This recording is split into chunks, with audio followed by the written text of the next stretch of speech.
back to church as soon as they got her a car over there. And assisted living, you can leave. You can, you sign out, you sign in, and that's part of it. That's just, it helps you adjust better. But we need to remember Miss Peggy. Of course, Richard Smith, the man I mentioned last week, saw Richard again this morning, and spent a little time with him. The doctor reassessed some things, and they are going to give him some treatments. I'm not sure, and I'm not sure he's sure how it's going to be. But we need to remember Richard and Cindy in a very special way. Just good folks. Has been in probably 6 or 8 different states, Montana and Arizona, and Hawaii, and all that kind of stuff, preaching through the years. And God's used him in a great way. But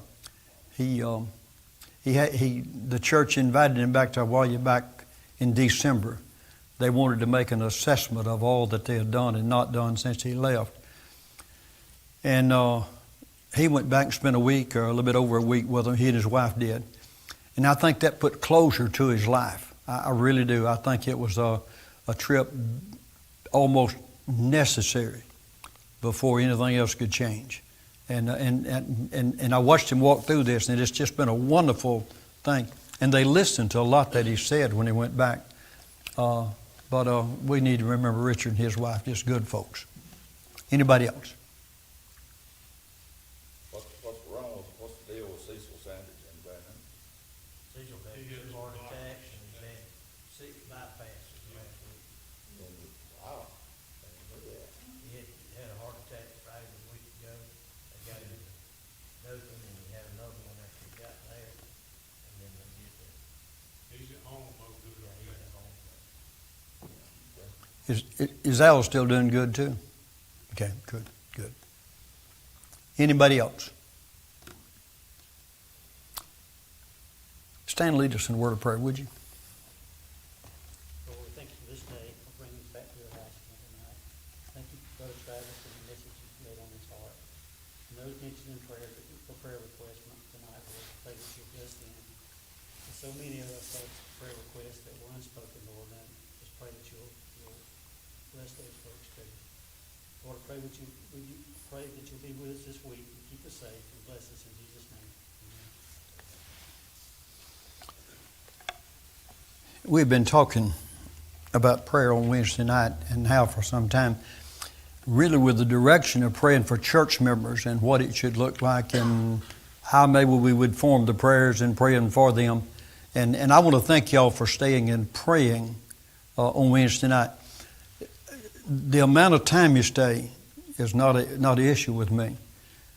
But just for the very fact that you are willing to stay and pray, that should not be an issue. That should be a joy and delight of taking a few moments. And if you stay 5 minutes, if you stay an hour and 5 minutes, whatever you need to do with the Lord, I think that's wonderful. But we need to pray. And as we look at where the church is and where it's going, what needs to take place, we just need to reach out and say, Lord, would you touch these people in a special way? But I want to turn the prayer back into where we are tonight. And I want to go in Acts in chapter 9, where Paul met the Lord as he was going to do some damage to the church and destruction. And I really want to run it into 4 areas, and I'll put these out to you before I get started on it. But I want to talk about what Paul did not pray. Most time you talk about what they pray and what to pray. We're going to talk about what Paul did not pray, what he did not pray. And I got a reason for saying it that way. But I also want to talk about what did Paul pray to be in his life, and what he prayed about in his life, and what he prayed for in his life. So as we look at the very fact as Paul's life was changing, I've had people ask me most of my life, said, Brother Travis, what does it look like when the old man dies and a new man comes forth? And I feel like God probably has answered that in the last few days in my life as to what I really sense it is. What's the change that takes place in our lives? What does it look like? People want a visual aid of what it looks like. Well, in the very fact of looking in Paul's life and the prayers that he prayed and all those things, what he was praying for and about and what he was to be, Paul left some things out. And I'm trying to figure out why he left them out. He just didn't pray for them. And yet in other ways he did through his life. There was a general consensus that he prayed even within those areas, but not directly. And my question was why. So as I began to pray and ask the Lord and really just kind of say, God, help me to understand. Most of us, we want to be smarter than what we really are. But if you're not careful, you'll be too smart and miss God. And you really need to listen to what He's saying. So I want you to listen to the scriptures. We read it tonight. Then we're going to come back and we're going to talk about it some. And verse 6 is the one that really stood out with me in this area, though. But he says, "And Paul, yet breathing out threatenings and slander against the disciples of the Lord, went unto the high priest, and desired of him a letter to Damascus, to the synagogue, that if he found any of this way, whether they were men or women, he might bring them bound into Jerusalem. And as he journeyed, he came near Jerusalem, or near Damascus, and suddenly there shined round about him a light from heaven. And he fell to the ground, and heard a voice saying unto him, Saul, Saul, why persecutest thou me? And he said, Who art thou, Lord? And then the Lord said, I am Jesus, whom thou persecutest. It is hard for thee to kick against the pricks. And he, trembling and astonished, said, Lord, what wilt thou have me to do? And the Lord said unto him, Arise, go into the city, and it shall be told thee what thou must do. And the men which journeyed with him stood speechless, hearing a voice, but seeing no man. And Saul arose from the ground, or from the earth, and when his eyes were open, he saw no man. But they led him by the hand and brought him into Damascus. And he was there 3 days without sight, and neither did he eat nor drink. And there was a certain disciple at Damascus named Ananias. And to him said the Lord in a vision, Ananias? And he said, Behold, I am here, Lord. And the Lord said unto him, Arise, go into the street which is called Straight, and inquire in the house of Judas for one called Saul of Tarsus. For behold, he prayeth. And if I had a title tonight, I would probably entitle it, Behold, he prayeth. But I want to talk about what he did not pray for before I talk about what he did pray for. And he says, and has seen in a vision a man named Ananias coming in and putting his hands upon him, that he might receive his sight. Then Ananias answered, Lord, I have heard by many of this man how much evil he has done to thy saints at Jerusalem. And here he has authority from the chief priest to bind all that call upon thy name. But the Lord said unto him, Go thy way, for he is a chosen vessel unto me, to bear my name before the Gentiles and kings and the children of Israel. And I will show him how great things he must suffer for my name's sake.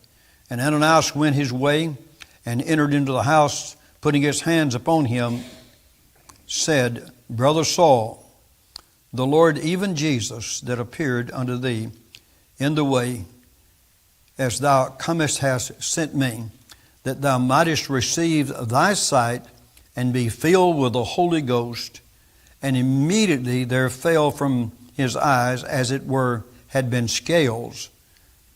And he received sight, whereforth, and arose and was baptized. was reading this and thinking about what Paul was to be and what he was praying about and the very act of what he was to pray for. And then I realized there's some things that he did not pray for. When you think about Saul's life or Paul's life, Paul was of the tribe of Benjamin, and that's found in Philippians 3:5. Then he says he was a Pharisee, a native of Tarshish.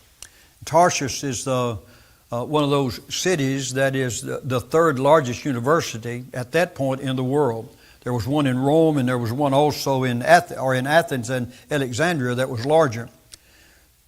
Paul was a Roman citizen from a very familiar family, one that was very influential. He was a Jewish with Greek and Roman background. Paul is kind of an unusual person. He evidently had determined to destroy the church. I mean, in his heart, his goal was to destroy the church, starting in Jerusalem and going to Damascus without any reservation. It was not only in his heart, it was in his mind, it was in all of his thoughts. His goal was to destroy the church. And it's hard for us to imagine, and having crushed and scattered Jerusalem church, he had headed out, and the fellow I was reading here, it said, listen to me, he said, he set out for Damascus to ferret out Christians. And I'm thinking about, what is a ferret? That's a little animal that they use to chase rabbits with. And he was going to chase all the Christians out of the holes and all the places to where he could destroy them and could imprison them and do whatever he could to them. And it's a reminder to the Apostle Paul was originally called Saul because he was named after the king of Jerusalem, the first king of Jerusalem.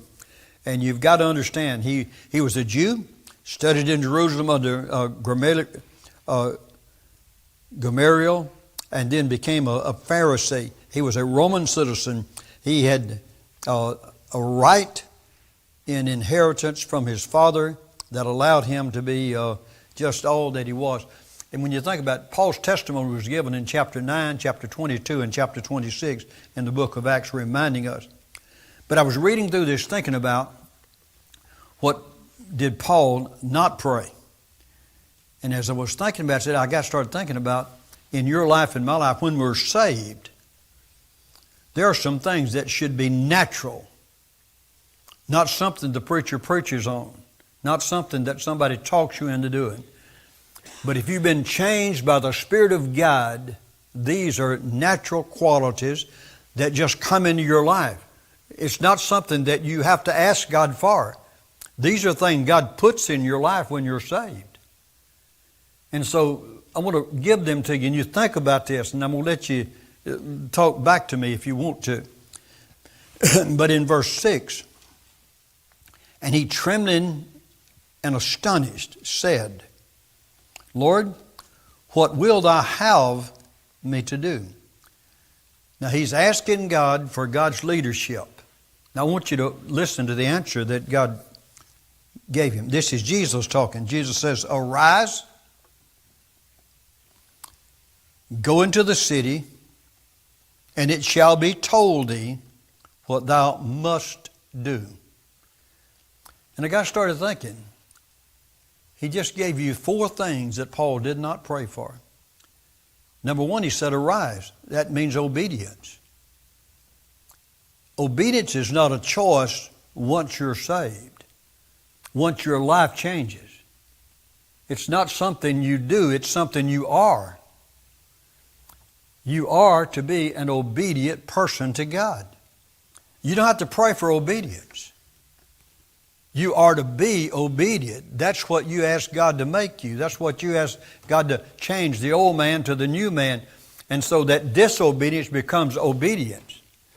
And then the preacher preaches about you need to be obedient. Why does he do that? Because many times we do not deliver our souls and our hearts and all that we are to God. And we say we're saved, but we still live in disobedience to God. And the one thing that we should not be having to pray about is the obedience, because that should have been a giver when you were saved. He said, arise. He didn't ask him, would he? Could you? He just said, get up. Why? Because Paul had just opened the door when he said, Lord, what would thou have me to do? He said, be obedient. So just arise. And then he said, go into the city.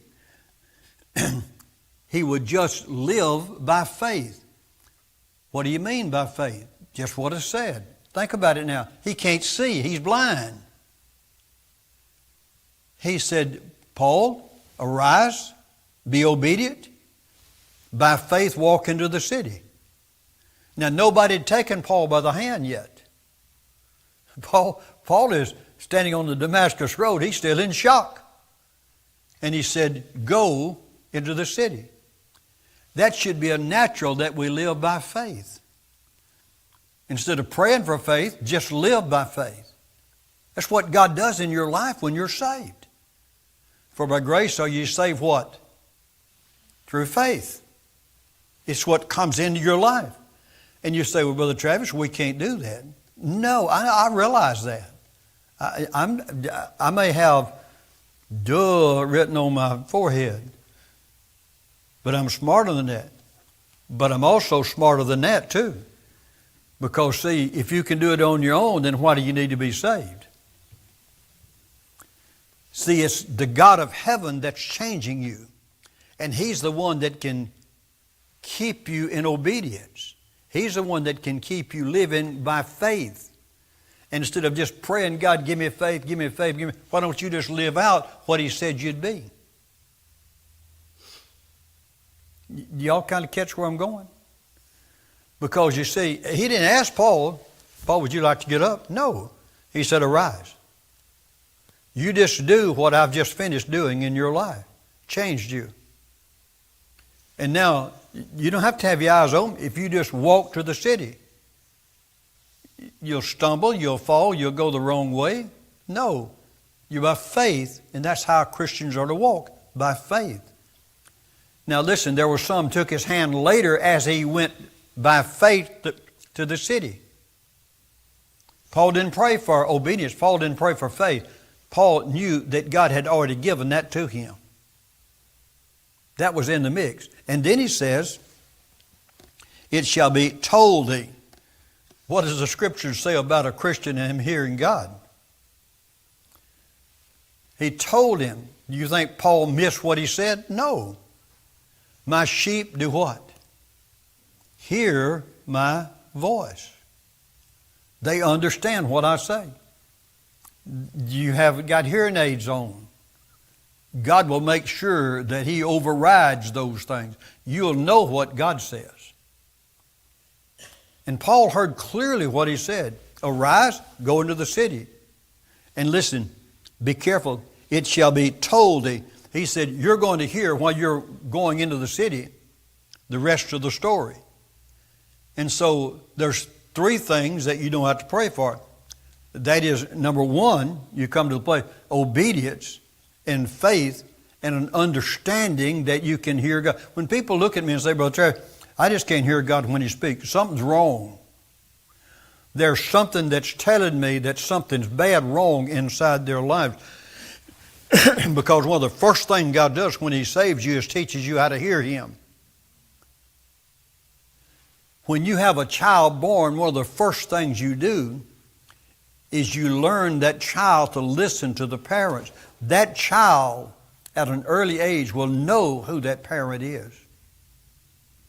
I've been watching people for years, and my voice when a baby is just days old, you can almost guarantee they'll remember my voice when I go in a room. They'll pick it up, and they'll remember their parents' voice. I could pick my daddy out of a crowd of 500 or 600 people. And if he ever said Donald Travis Free, I'll guarantee I knew exactly who he was. Because my daddy never whipped me unless he said Donald Travis. But he'd beat the starch out after he called your first name. But you learn to listen. But with God, when you're saved, God puts your ears on alert to hear His voice. And when people say, well, Brother Travis, I just can't. What it means is that you have lived your life in a way that you've let sin so filter out the ability to hear God, or filter out the ability to be obedient to God, or filter out the ability to live by faith. Because let me tell you what, living in obedience by faith, hearing God, is tough stuff. It's not easy to do. You don't just do it just because you want to do it. You have to be willing. The third thing that he says, what thou, and I love this word, must do. He said, listen, this is to be God's will. These are not just thoughts and ideas. And Paul is not praying because Paul understands clearly when he said, God, what would you have me to do? That he was in the center of God's will. Now, Paul's going to have to fight and fight hard to get outside the will of God. The one thing I've found about Christians, many people fight hard to get out from under the will of God. Because God will put people in your life that you don't want to love. And God said you were to love them. Or you don't want to minister to, and God said you got to minister to them. You're to carry their burdens, help them carry their burdens. See, when you look at all the things God said in His will we would do, pray one for another. And it's hard to pray one for another all the time. That's just tough stuff. And so when we're looking at what Paul did not pray, well, he did not pray to be obedient. He was obedient. He did not pray to live by faith. He was walking by faith. He couldn't see. Listen, he was not praying, God, help me to hear you. I can promise you, he had just seen a light and heard a voice that nobody else heard. He's blind now, and he's going into another place. And I will promise you his ears are absolutely attentive to everything that the Father says from heaven. Paul's not going to miss what God said. And then he's going to, it's not a suggestion that you do this. See, it's not a suggestion that God's children be in His will. That's a commandment. And he says 50 of those wills in the New Testament. In fact, there's 53 of them if you count all the loves. That you pull out of realizing what he's saying to us. And so this is what Paul was not praying. And then he says, behold, he prayeth. I mean, you have to stop and say, well, what does that mean? That means that he had not had to pray to this point. But now he's fixing to, and he says, behold, he prayeth now.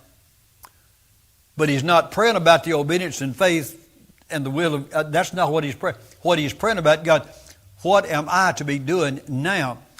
Dr. Richard Smith preached this morning on, Lord, give us this day our daily bread. And he talked about how that God will give you every day for what you need for the day. Not for tomorrow, but for today. And God will be sufficient for today. We as Christians love to live about a week ahead or a month ahead. We don't want to come to the end of the day and not know what we're going to do tomorrow. We want to have some plans. Now, some people are different, but for the most part. And what we've got to understand is Paul is looking up and saying, God, what am I to do? He's blind. He's going to a city that he does not know how to get there other than by faith. He stood up in obedience. He's walking by faith. He's listening for God every step that he takes. And he says, God, I'm not sure about your will, but I know this, where I am right now, I'm in the center of it, and I want to stay there. And the center of God's will is the only safe place that we can be in our lives. It is the only safe. And he says, now behold, he prayeth. Now he's going to begin to pray. So my question is, when we come to the fact of praying, what did he pray? And for what did he pray? Let me give you some thoughts and we'll look at it. The first thing he prayed was, he prayed for God's will. And he was very clear where he says, Lord, what will thou have me to do? That's God's will. The center, right in the very center of God's will. These are strong, strong commandments, not suggestions. When God saves your soul, It's not a suggestion that you be obedient when you want to, or you live by faith when you want to, or you listen to Him when you want to. That's not the way that works. It's not that you're in the will of God when you want to. No.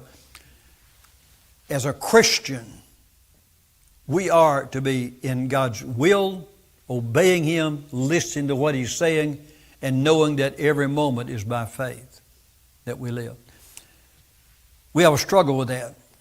When you look at what Paul prayed to be, first, he prayed to be in the will of God. Secondly, is in Ephesians chapter 6, verse 18, where he says, praying always. He'd been talking about the whole armor of God, and he comes back and he says, praying always with all prayer and supplication in the Spirit. That means he's Spirit controlled. And see, Paul said, if I'm Spirit controlled, then I have a control factor in me. That means that I can turn it up or turn it down. And he said, God has His hand upon my life. And every step that I take, God's controlling even my prayer life, even my faith life, even my obedience life. And he said, I want that to be in my life. I want to be inside my life and let God move. And how many of you, I won't ask that. I tell you what, just don't raise your hand. How about that? How many of you like to run your own show?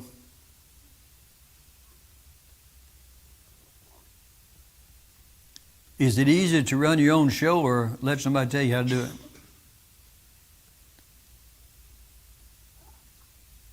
You know, the toughest thing for a preacher to do in a church, if you got 500 people, you got 500 opinions.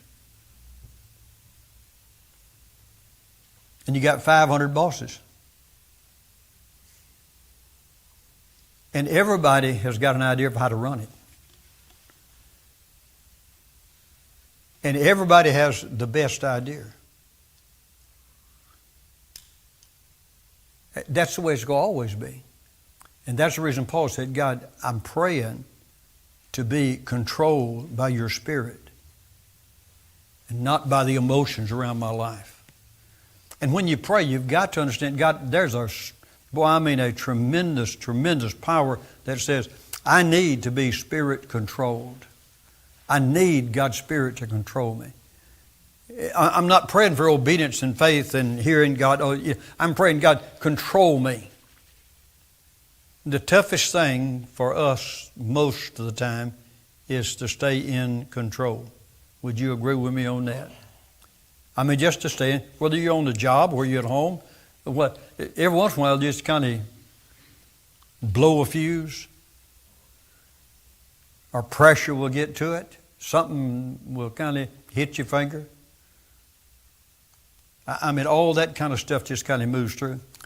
The third thing that he mentioned, first was to be in the will of God. Second was to be in control. The third thing he said in Ephesians 6:18, he said, and watching whereunto with all perseverance and supplication for all the saints. He said, I want to be alert of what's around me. Are you really alert with what's around you? I pulled up in town in Dothan this morning, and it was pretty early. And there was a lady sitting in her car in front of me as I pulled in the parking lot. And I sit in my truck for a few moments because I was looking for something. And she watched me. And when I got out and walked by her car and spoke to her, she got out. Now what it was, she was alert. She was watching me. It was not in the best part of town, but it was not in a bad part of town. It could be at times, but she was watching. She was alert. All of us should be alert.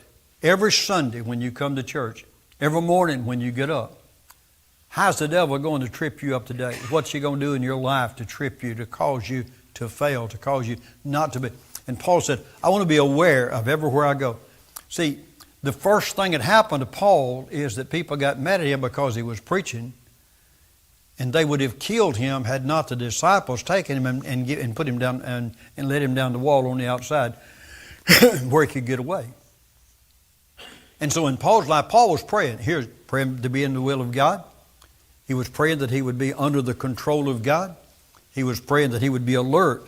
The third thing it says in chapter 6, verse 9 of Ephesians, and for me that utterance be given unto me, that I may open my mouth boldly to make known the mysteries of the gospel. He said to speak boldly, speak clearly. One of the things that we deal with today is people, they'll tell the truth, but they'll tell the truth in a way that you can't tell us the truth. There needs to be a clarity to it, an honesty to it. There needs to be something that separates how you live and how the world lives. And the gospel will do that. And that's the reason people get frustrated and ill often. And Paul was praying, God, help me to be clear. Help me not to give way to all the pressure that we're going to be under. Then he said to be a representative. In chapter 6, verse 20, he says, for which I am ambassador in bonds. He said, man, I'm a slave to this, that wherein I may speak boldly as I ought to speak. He said, I'm a representative of God. How can I say this gently? Everywhere we go, we represent the Savior, the Son of God, the one that died on a cross, who created the universe. And how you look, how you present yourself, how you walk, how you talk, how you respond to others when they are ugly and unkind, how faithful you are to the house of God and to the things of God. All that is presented to the world on the outside. And I'm telling you, the world is struggling with the church right now. The ones on the outside are struggling with the church on the inside. For what they're seeing is not what they've understood that we should be. There's a vast difference in those two. And there's a real struggle going on. In fact, sometimes even coming to church, because there are services that are as dull as anything you've ever seen. And our lives sometimes are absolute reflect nothing but materialism. And our hearts seem to be filled with something other than... It's nothing to choose a birthday party over a worship service, or a ball game over a worship service. And you say, well, preacher, is that a sin? It's according to where you are, according to who's looking. You say what I'm saying? Because if you go the other direction, you go to legalistic. You become legalistic. And that means you got to. And so you either become legalistic or you become realistic, and then the first thing you know, nothing's going on in your life, and you're just kind of floating along doing what you want to do. And the Bible says, no, you were to be obedient, you were to be living by faith, you were to be hearing God in every way, you were to be living in the will of God, and listen, your prayers begin then, and then you start talking about what I'm to be and what it's to be about later on. When you think about it in Paul's life, Paul was saying, God, this is what I started off with. This is where I am today. And if you notice, the farther Paul walked,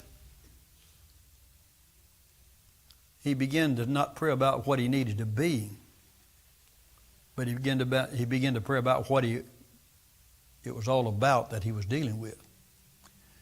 Because when you start watching Paul as he walks, and let me ask you about your experience with Christ. Is it tougher today, or was it tougher the day that you got saved? The honest truth is, it should be tougher as you go along. It's tougher to be a Christian today than it was the day God saved my soul. Preaching is tougher today than it was the day I started to preach. Because the more that you move and the more that you walk in it, the more you need to understand the desire that you have that you need to pray. And so Paul is saying, hey, there's some things that needs to be natural. And so when you pray tonight and you pray for others, I want to encourage you to pray for yourself too. Saying, God, am I really obedient? God, am I walking by faith? That was a change that He made in you when He saved you. God, can I hear you? Is there an open line? My little 5-year-old grandson called me the other day.